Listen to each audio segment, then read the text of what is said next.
history, y'all.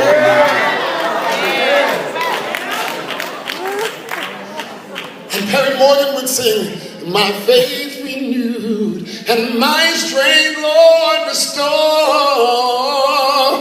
Those are the exact riffs. Lord, I'm coming home. And they get to the big sound and the horns. I'd never heard horns before.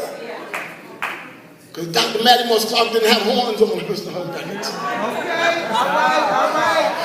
And they say, I'm coming home, dear Lord. I'm coming home, dear Lord. And a woman by the name of Tremaine Davis. Tremaine Davis would say, I'm sorry I stayed away so long. And I would cry every time. 9 years old, I would cry. I would get saved every time I heard that song. I got saved like 1,000 times.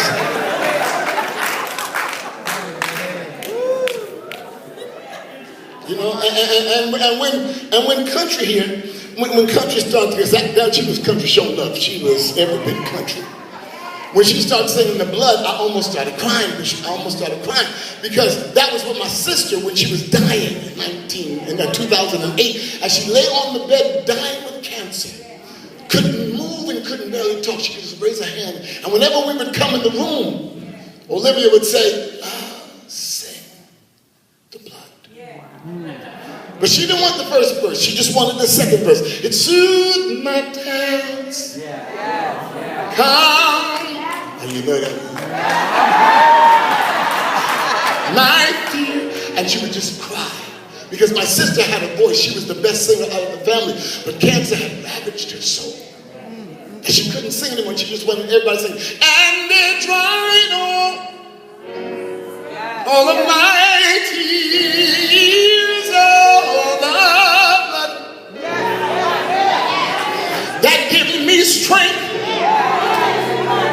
from day to day. It will never lose its power. And she'd raise her finger and say, for it reaches. She was our director from the bed. Cancer couldn't stop her from directing the song. For it reaches to the highest mountain. So no matter how high you go in life, the blood can get to you. But even if you fall, it falls to the lowest valley. Oh, yeah. The blood that gives me strength from day to day. It will never lose its power. And when she died, a month after that, my heart broke. Because we hadn't had a death in our family for 40 years. She had just made 50. And we had a funeral. And when we gave the funeral in the small little church that I pastored, who came through the door? Andre and Sandra came through the door. I just want to be here with you, man. I just want to be here with you. And we sang and ministered. And when my mother died in January of 2013, who walked through the door? And when my father died in November of 2013, who sent me a video?